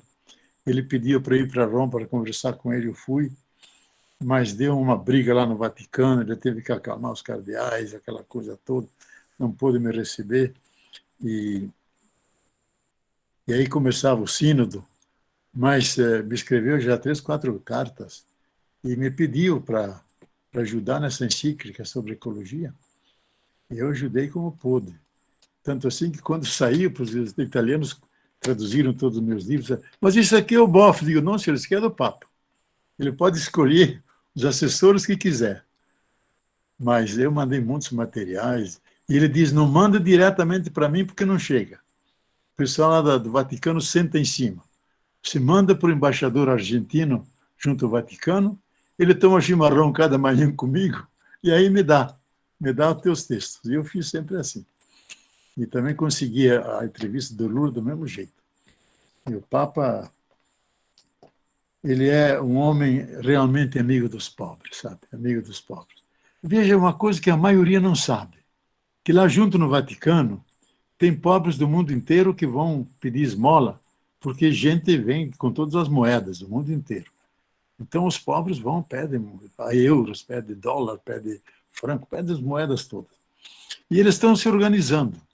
E o organizador dos pobres morreu num inverno desses, e o Papa levou para dentro do Vaticano, enterrou esse pobre que articulava os pobres no lugar onde são enterrados os cardeais.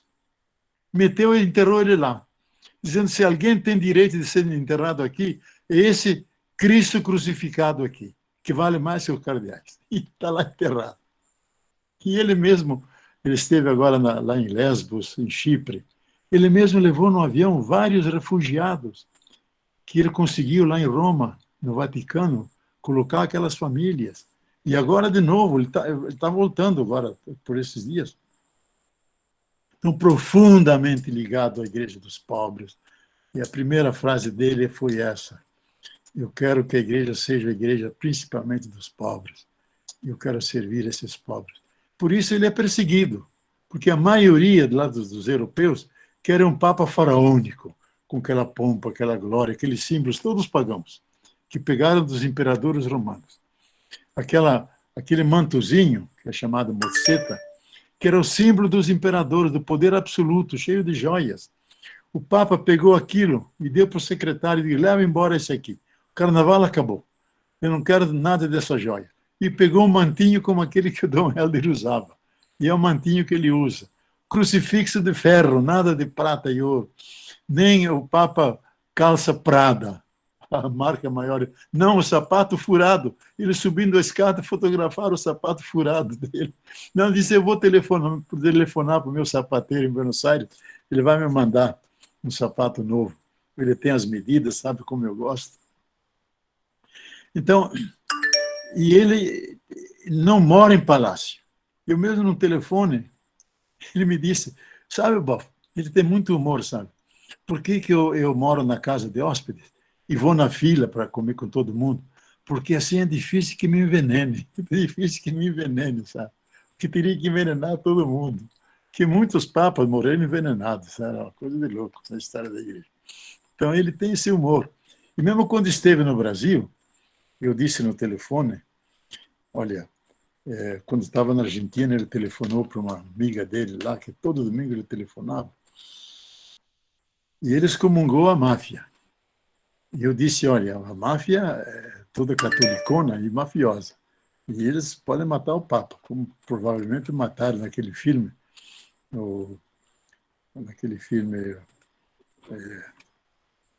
sobre... É uma trilogia, o Patrone, bom, não importa. Então eu disse: é mais fácil que a máfia te mate aqui no Rio do que em Roma. Ele disse: não tem problema. Eu não quis ser Papa. Deus quis. Se ele quis, tem que me defender. E se me matarem, é sinal que ele me chamou e eu vou feliz ao encontro da casinha que ele já fez lá no céu, preparada para mim. Então, é um homem livre. Ele vai no meio do povo, não se interessa. E as críticas que faz, ele não está nem aí para isso, sabe? Um homem de profunda espiritualidade, simples, amigo dos pobres. E acho que é uma bênção para a igreja, devolveu. E a gente convenceu a ele, porque a gente disse a ele: olha, é importante que o senhor trabalhe essa questão da pedofilia na igreja, a corrupção no Banco Vaticano, tudo isso é importante. Agora, muito mais importante, o senhor se ocupar com a ecologia, salvar a vida e o planeta Terra. E ele levou um susto, e aí então disse: vocês me ajudam. E nós ajudamos. E saíram essas duas encíclicas que os grandes ecólogos hoje dizem: o Papa está na ponta da reflexão ecológica do mundo, porque não é uma ecologia verde, uma ecologia integral, que pega o ambiente, o verde, pega a ecologia política, a ecologia social, a ecologia econômica, a ecologia cultural, a ecologia cotidiana, a ecologia espiritual. Então, essa encíclica é um manual de ecologia. Vocês leiam aquilo, estudem, que é uma coisa... Tem poesia dentro, tem ciência, tem uma coisa maravilhosa, simplesmente. E a outra, Fratelli Tutti, todos irmãos e irmãs, ele radicaliza ainda. E chega a um ponto em dizer: estamos no mesmo barco. Ou se salvam todos, ou ninguém se salva.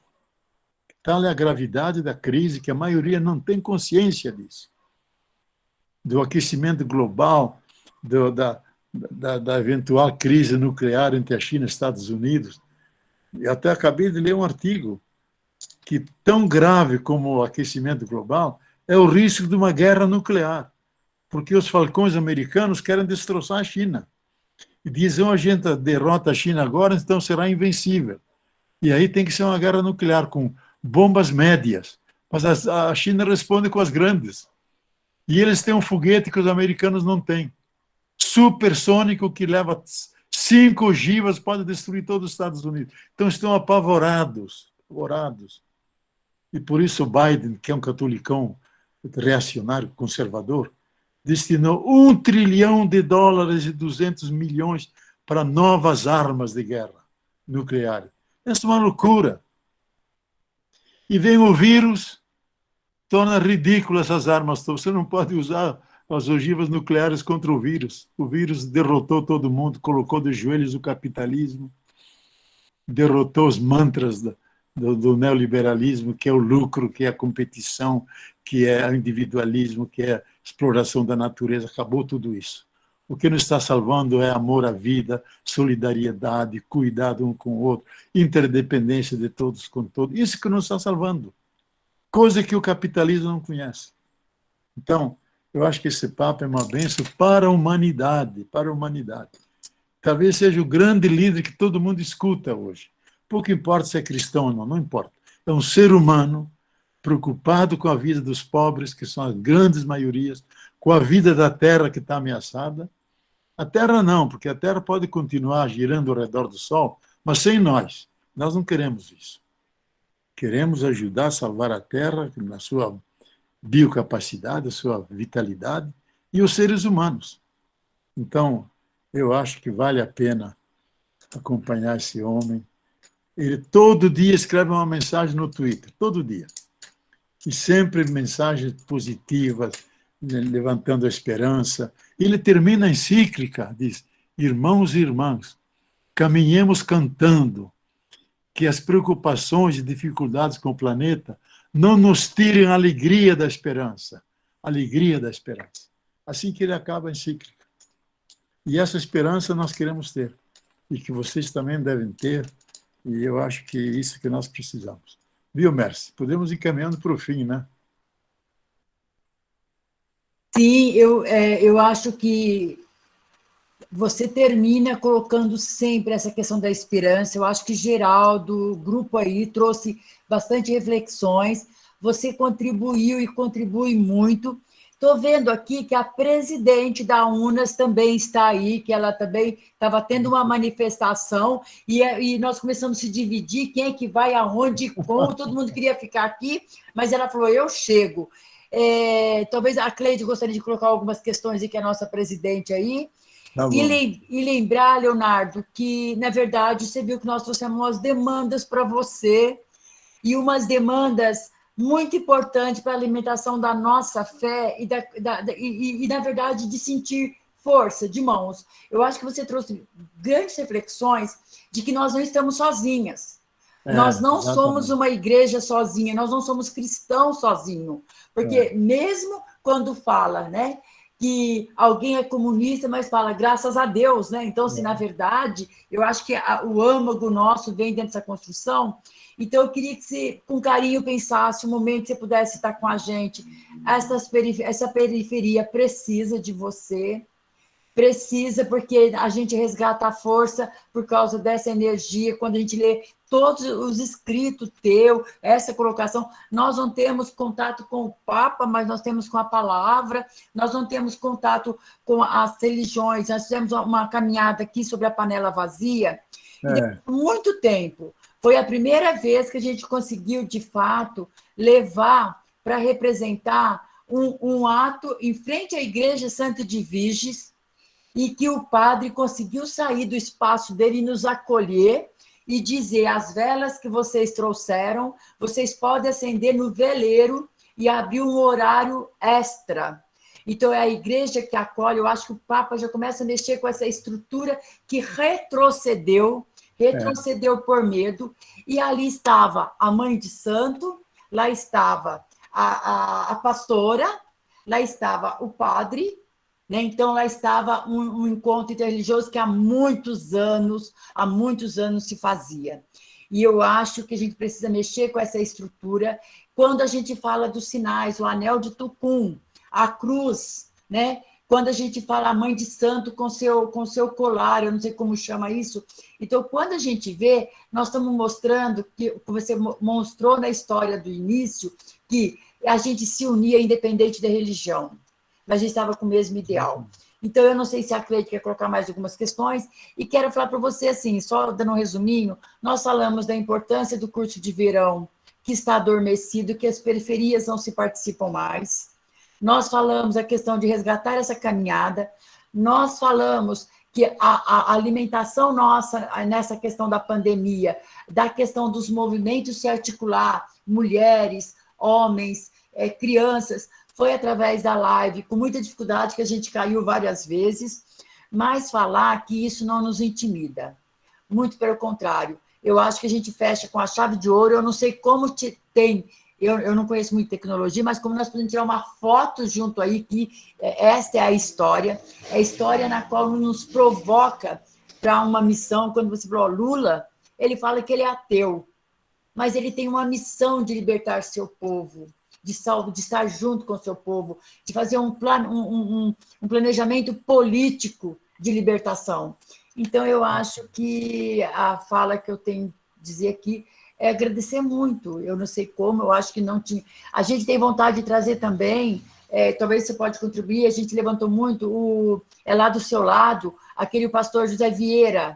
Ah, muito bom, Henrique. Então, porque a gente viu que aumentou, né? A questão, a igreja perdeu um pouco quando ela perdeu esses rituais de fé na própria igreja, e ela se fechou. Para onde foram? Então, a gente vê que, da maioria que participou com a gente, nós temos uns seguidores evangélicos, né? E que a gente vem resgatando dentro dessa questão de esquerda, nessa questão de que tem lado. A questão não está que é porque é católico, ou crente, ou evangélico, está na visão de mundo, está na visão da fé. Então, a gente pensa que são pessoas que trazem esse diálogo mais perto, porque ter uma pastora no final de uma caminhada na comunidade, e uma pastora da comunidade, a gente já viu que isso já fez uma mudança. São lideranças novas, mas são pessoas que têm uma liderança. Não sei se você quer falar alguma coisa em questão a essas formas de política que nós temos discutido dentro da comunidade, para resgatar a sensibilidade, para se pensar contra esse governo fascista. Ô, Mércia, antes do Leonardo falar, me permita, companheiro Leonardo, tem que fazer um destaque aqui fundamental. Vem a fé, vem tudo, as questões importantes. Agora está vindo para nós aqui na comunidade a Universidade Federal do ABC, fundada por Lula. Para destacar isso, agradecer os companheiros e companheiras da universidade, que remamos contra um monte de gente, mas é uma parceria que é para trazer o conhecimento para o pobre. Tá certo? E você, a gente sabe disso, que você tem participação extraordinária no Instituto Conhecimento Liberta, junto com a fé e a ciência. Muito obrigado à Universidade Federal do ABC por essa parceria importante, que ajudou a viabilizar essa...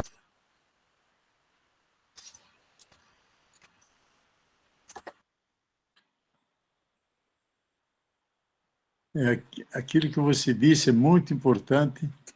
Eu mesmo ontem fiz uma live da rede de todas as escolas técnicas que Lula fundou nos seus 8 anos de governo, no Brasil inteiro. Tinha escola técnica de Manaus, tinha da Bahia, de Brasília, do Rio Grande do Sul. Fizeram uma live, a rede e muita qualidade, muito compromisso, resistência contra o fascismo que está ali, o direitismo, e não perderam os ideais de povo, de direitos, dignidade, e usa os conhecimentos e a técnica para exatamente dar mais força àqueles que precisam ser apoiados e se qualificar para poder ter melhores condições, mas sempre junto com os outros. Nada de trabalhar sozinho, como a visão capitalista prega. Mas aquilo que o Messi já estava dizendo, eu acho importante.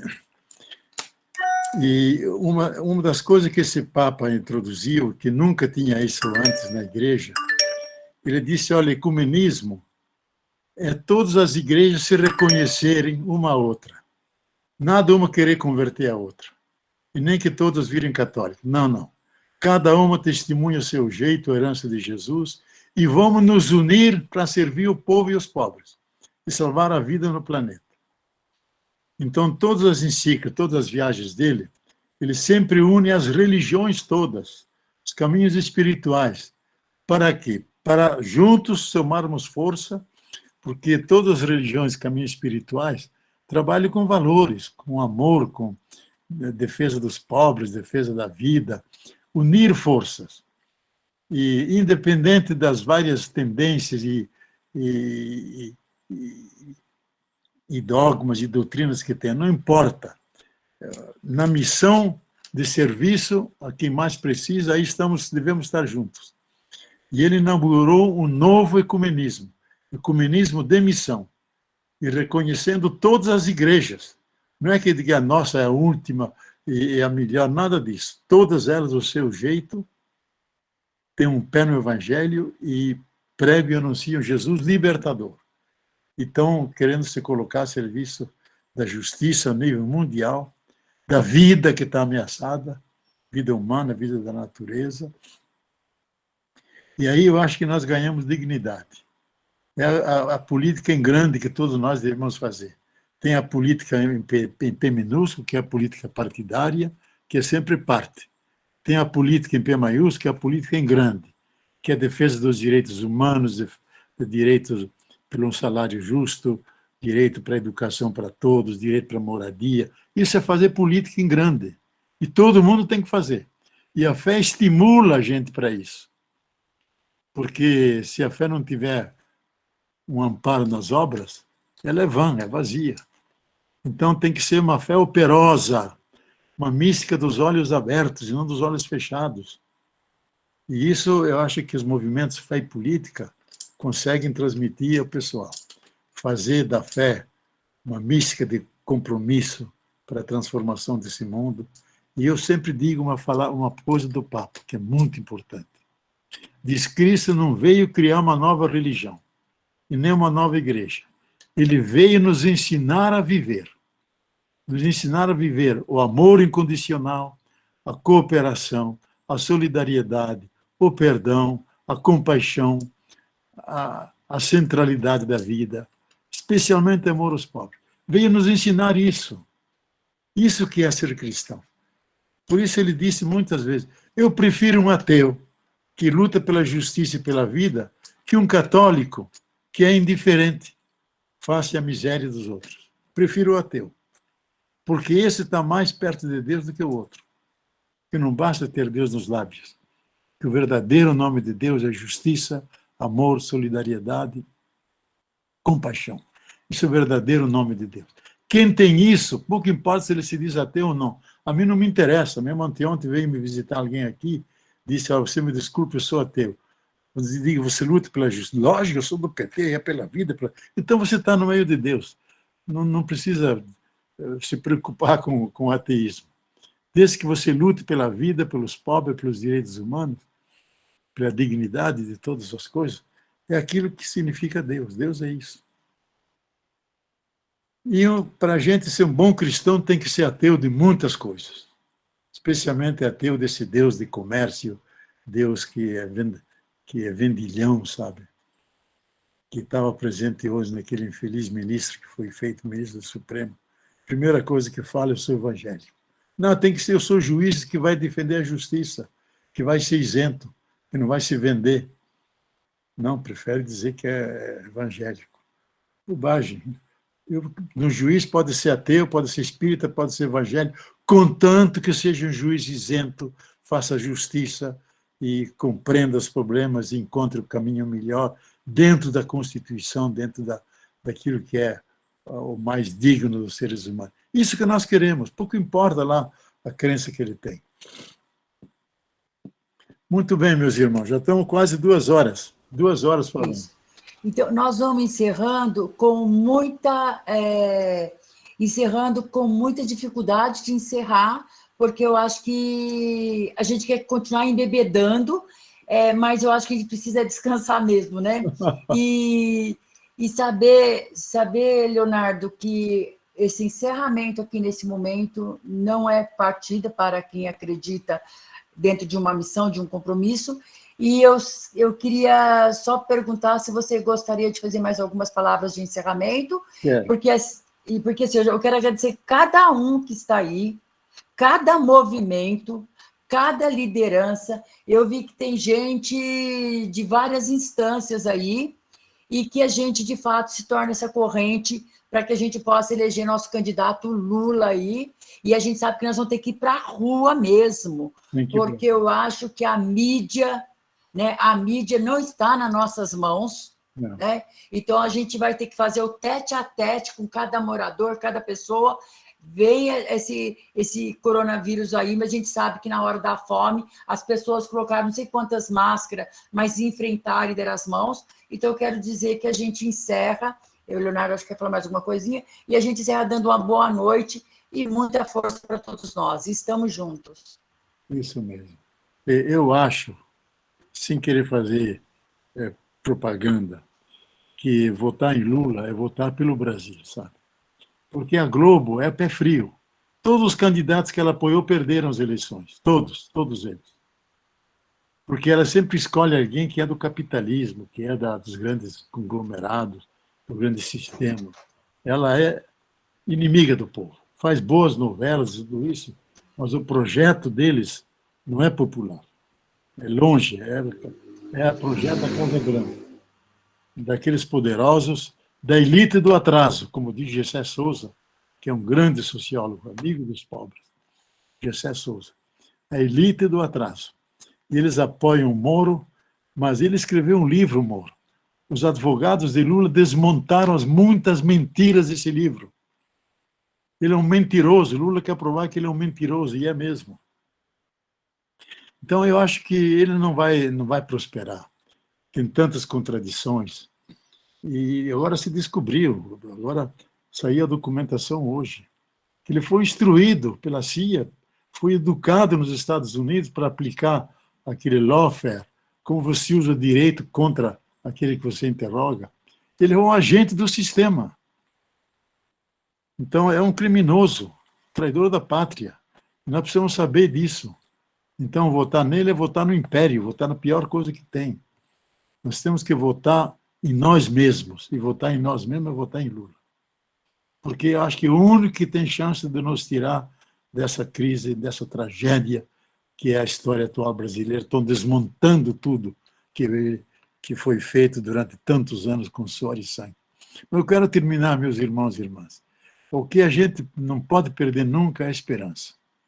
Eu cito uma frase de Santo Agostinho, que ele não era europeu, ele era africano.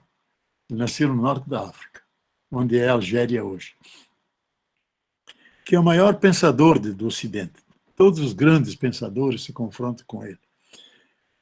E ele disse, olha, tem 3 virtudes. Tem a fé, tem o amor, tem a esperança. Se a gente perde a fé, a gente continua vivendo. Se a gente perde o amor, a gente encontra outro. O que a gente não pode é perder a esperança. Porque a alternativa da esperança é o suicídio. Mas ele diz, mas a esperança tem 2 belas e formosas irmãs, que é a indignação e a coragem. Indignação contra tudo que está ruim aí. Temos que nos indignar. Não aceitar essa dominação direitista, ultra-reacionária, bolsonarista. Não aceitar. Temos que rejeitar isso, nos indignar contra isso. Contra essa política de morte. Mas, ao mesmo tempo, ter a coragem de mudar essa coisa ruim para que ela seja boa. Escolher nossos candidatos, não basta escolher Lula, temos que escolher uma grande bancada de deputados e senadores que ele possa governar com tranquilidade em função do povo. Então, pensar grande, pensar nesse movimento de resgate do Brasil que está sendo humilhado, está sendo liquidado, desmontado de ponta a ponta, intencionalmente a serviço do império. Nós não podemos aceitar isso. Então, nos indignar, mais que tudo, ter coragem, porque isso é a esperança. Mais que uma virtude, é aquele motor dentro de nós que sempre nos dá força para retomar o caminho, ser caídos, nos levantar, ter sonhos grandes, lutar continuamente, mesmo vencidos, não entregar os pontos, como diz o Dom Quixote. Temos que dar todas as batalhas antes de reconhecer a derrota. Nós vamos dar todas as batalhas e vamos ganhar. Então, alimentem essa esperança. e dar força a você. Então, muito boa noite a vocês todos. Boa noite, Mércia. Boa noite. Quem participou ali foi a Isabel, que teve um belo testemunho, o João Bosco, a Kátia, a Flaviana, o Tiago, também o Geraldo, todos que participaram aí, e vocês todos que seguiram esse encontro. Tenham boa noite e vamos sentirmos-nos unidos na mesma causa, na mesma luta, porque desta vez nós temos 1000 razões para lutar e vencer, por amor ao nosso povo, por amor ao Brasil e por amor ao mundo, que espera muito do Brasil. Muito boa noite a vocês e que Deus os abençoe. Amém. Boa noite, Leonardo. Animados pela fé, bem certo da vitória. Saudações ao Caio, que ajudou aí nessa mediação aí, e a UFABC, que é a grande parceria de Heliópolis e UFABC, que construímos junto saber periférico, né? Então, abraço, e uma pena que nós não pensamos em colocar um fundo, uma musiquinha que alegra. Então, né? Então, nós podemos cantar Vem, vamos embora, que esperar não é saber. Exatamente. Quem sabe faz a hora, não Era acontecer. É isso aí. Nessa, da cepa nasceu a rama, da rama nasceu a flor, da flor nasceu a Maria uva, de e Maria, da Salvador. o bairro educador. Salvador. Leonardo, um desafio agora. O nosso menino Jesus da periferia é negra, viu? É negro, viu? Tá bom. Porque você falou de Santo Agostinho, então o nosso menino Jesus também é negro. Tá bom? E nós todos somos africanos, porque o ser humano surgiu na África. Depois Mãe que espalhou África. pelo mundo. Então, todos Então, nós somos africanos. Então vamos lá. Mamãe África, a minha mãe é mãe solteira. É o dia Boa do noite a samba todos. hoje. Boa noite a Boa todos. noite. Obrigado, gente. Parabéns. Parabéns para todos. Muito obrigada. Boa noite. Boa noite, abraço a todos.